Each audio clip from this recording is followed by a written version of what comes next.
আমাদের চ্যানেলে সম্প্রচারিত বক্তার বক্তব্য নিজস্ব মতামত, এর জন্য চ্যানেল কর্তৃপক্ষ দায়ী নয়।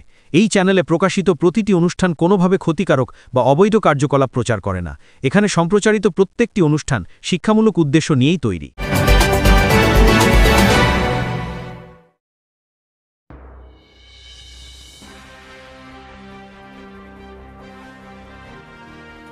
গুড়াপে 15 বছরের পুরানো খুন মামলায় সাজা, 8 জন দোষী যাবজ্জীবন কারাদণ্ড ঘোষণা হুগলি জেলা আদালতে। গুড়াপের 15 বছরের পুরানো খুন মামলায় অবশেষে রায় ঘোষণা করল হুগলি জেলা আদালত। মঙ্গলবার হুগলি জেলা আদালতের প্রথম অতিরিক্ত জেলা ও সেশন বিচারপতি সঞ্জয় কুমার শর্মা 8 জন অভিযুক্তকে যাবজ্জীবন কারাদণ্ডে দণ্ডিত করেন। মামলাটি গুড়াপ থানার 26-10 নম্বর কেস দায়ের হয়েছিল ভারতীয় দণ্ডবিধির 147, 148, 149, 448, 302 ও 201 ধারায়। অভিযোগ অনুযায়ী 2010 সালের 18ই মার্চ গুরবান গ্রামে সংঘবদ্ধভাবে হামলা চালিয়ে ক্ষুদিরাম হেমব্রমকে নৃশংসভাবে খুন করা হয়। খুনের পর দেহ বস্তায় ভরে ডিভিসি খালে ফেলে দেওয়া হয়েছিল। অভিযোগ ওঠে অভিযুক্তরা সকলেই সিপিআইএম এর সক্রিয় কর্মী ছিলেন। দীর্ঘ তদন্ত শেষে পুলিশ চার্জশিট দাখিল করে। বিচার প্রক্রিয়ার সময় 2 আসামির মৃত্যু হলেও বাকি 8 জনের বিরুদ্ধে দোষ প্রমাণিত হয়। মহামান্য বিচারক আজ দোষীদের সাজা ঘোষণার পাশাপাশি নিহত ক্ষুদিরাম হেমব্রমকে পরিবারের পাশে দাঁড়িয়ে 5 লক্ষ টাকার আর্থিক অনুদানের ঘোষণা করেন। দণ্ডাদেশ অনুযায়ী 147 1 বছরের সশ্রম কারাদণ্ড, 2 বছরের সশ্রম কারাদণ্ড, 448 3 মাসের কারাদণ্ড, 3 বছরের কারাদণ্ড, 1000 জরিমানা, অপিসদে আরও 3 মাসের জেল, যাবজ্জীবন কারাদণ্ড, 10,000 জরিমানা। দোষী সাব্যস্ত 8 জন হলেন লালু হাঁসদা, রবি বাসকে, লক্ষ্মীরাম বাসকে, সিদ্ধেশ্বর মালিক, লক্ষ্মীনারায়ণ সরেন, সনাতন মালিক, গণেশ মালিক ও নারু টুডু। এই মামলায় সরকারি পক্ষের আইনজীবী দায়িত্বে ছিলেন PP incharge Chandicharan Bandyopadhyay. Bureau report, আমার বাংলা নিউজ।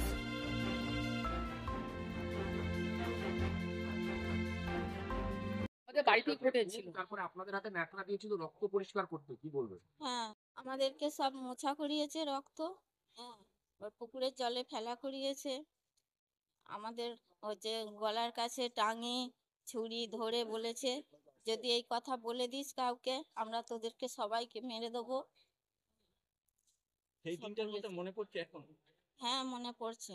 ছাড়া হয়েছিলেন, তারপরে তৃণমূল আপনাদের পাশে ছিল? হ্যাঁ, পাশে ছিল। আজকে যাবজ্জীবন সাজা হলো। হ্যাঁ, এতে খুশি হয়েছি। তবু আরো একটু ভালো হলে ভালো হতো, ফাঁসি হলে ভালো হতো। আর কিছু বলতে পারবো না। আমার নাম ঝর্ণা রুইদাস। রুইদাস। যাবজ্জীবন হলো খুশি হলাম, আর ফাঁসি হলে আরো খুশি হতাম, কেননা আমার তখন ছেলে মেয়ে তো ছোট ছোট ছিল। তাহলে খুশি হলাম। আদালত যা বিচার, আদালত যা রায় দিল সেটাই মেনে নিতে হবে। আর কি করব এখন? ওটা মিথ্যে কথা করে বলছে, ওদের সব সাজা।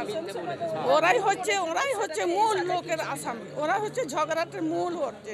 ওরাই খালি লোককে লোককে ওকেই মার্ডার করিয়েছে, লোককে দল বলকে জড়ো করতো, ওরাই মার্ডার করিয়েছে।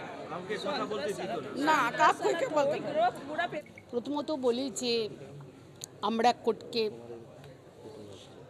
কোর্টের কাছে কৃতজ্ঞ যে যারা এই অন্যায় কাজ করেছিল, খুন করেছিল, খুন মানে জঘন্যতম খুন, নৃশংস খুন। যে খুনটা আমরা 34 বছরে সিপিএমের বিভিন্ন জায়গায় অনেক কর্মী খুন হয়েছিল, আমাদের তৃণমূল কংগ্রেস কর্মী সব খুন হয়েছিল, কিন্তু এই খুনটা হচ্ছে একদম নৃশংস খুন যাকে বলে। কারণ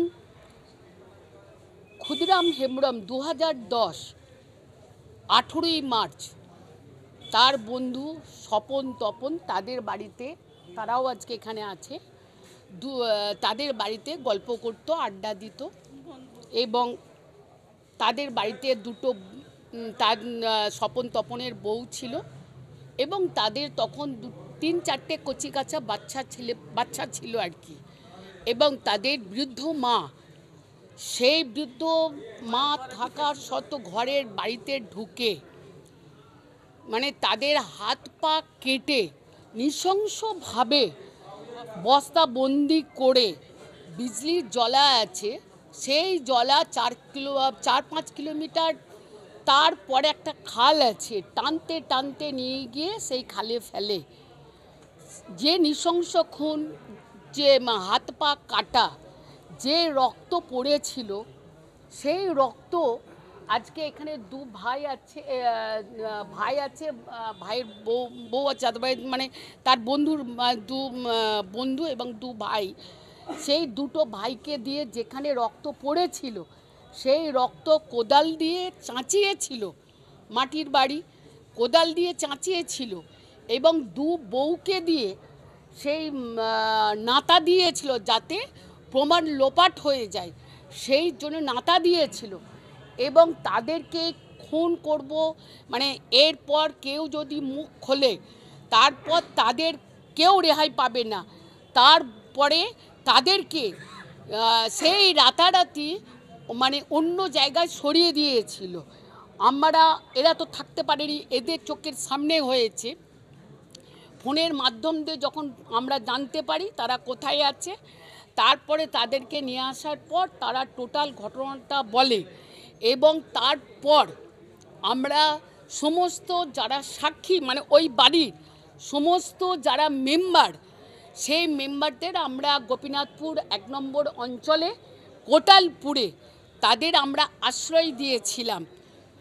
গোপীনাথপুর 1 নম্বর অঞ্চলে কোটালপুরে গ্রামে আমরা সাক্ষী দিয়েছিলাম। এখানে রামুদা, সাকুদা সবাই আছে, তাদের অবস্থায় আমরা সেখানে রেখে দিয়েছিলাম এবং রেখে দিয়ে 2010 হয়েছে, 11ই যখন আমরা জিতলাম তারপর আমরা তাদেরকে সেই জায়গা থেকে আমরা তাদের বাড়িতে আমরা ফেরত নিয়ে আসি। তারা 1-1.5 বছর ওই কোটালপুরে ছিল, সেখানে ওদের বাড়ির একটা মেয়েরও ওখান থেকেই বিয়ে হয়েছিল এবং এই ঘটনা আজকে আমরা খুব খুশি। তার কারণ হচ্ছে যে ধনেখালিতে সিপিএমের আমলে অনেক খুন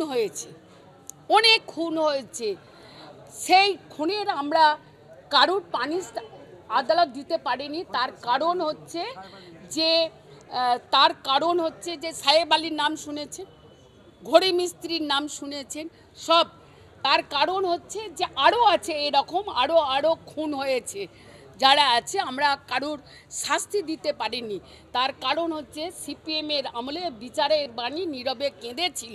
তার কারণ যারা সাক্ষী তাদেরকে ভয় দেখিয়ে তাদের সাক্ষীকে মানে দিতে দিত না, তুলে নিত, মিথ্যে বলাতো, তার ফলে আমরা পানিশ দিতে পারিনি। কিন্তু আজকে মামাটি মানুষের সরকার বাংলায় আসার পর মুখ্যমন্ত্রী মমতা বন্দ্যোপাধ্যায় মুখ্যমন্ত্রীর দায়িত্ব নেবার পর বাংলায় সেই শান্তিটা ফিরে এসছে।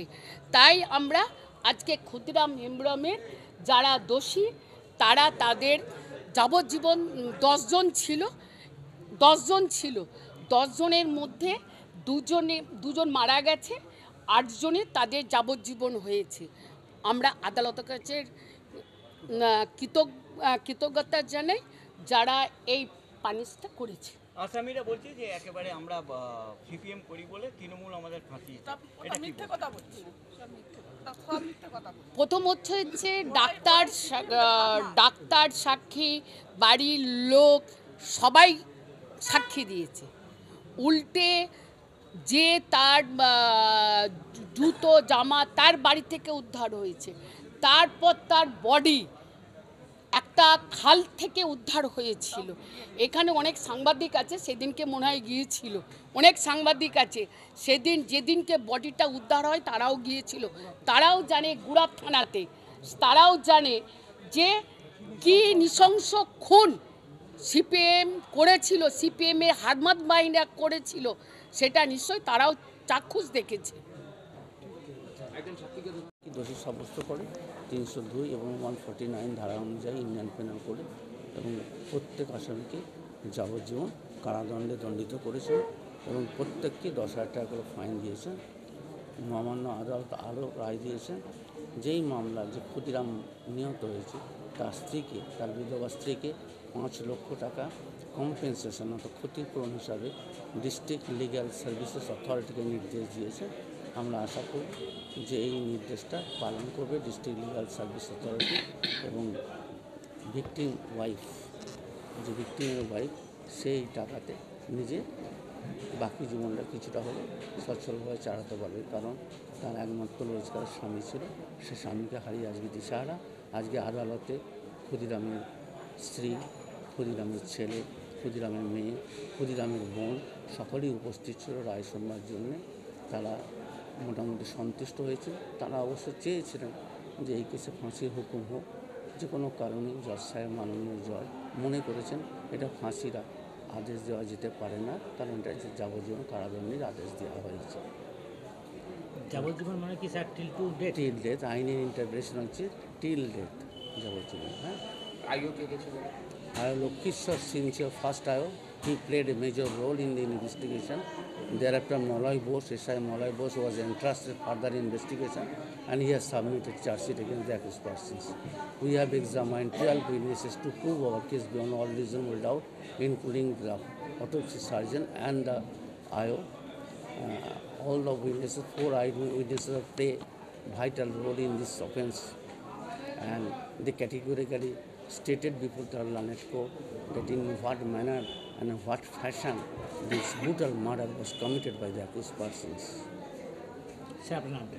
আমার নাম চন্দ্রচরণ ব্যানার্জি, আমি পিপি ইনচার্জ ছিলাম এই মোকদ্দমাতে।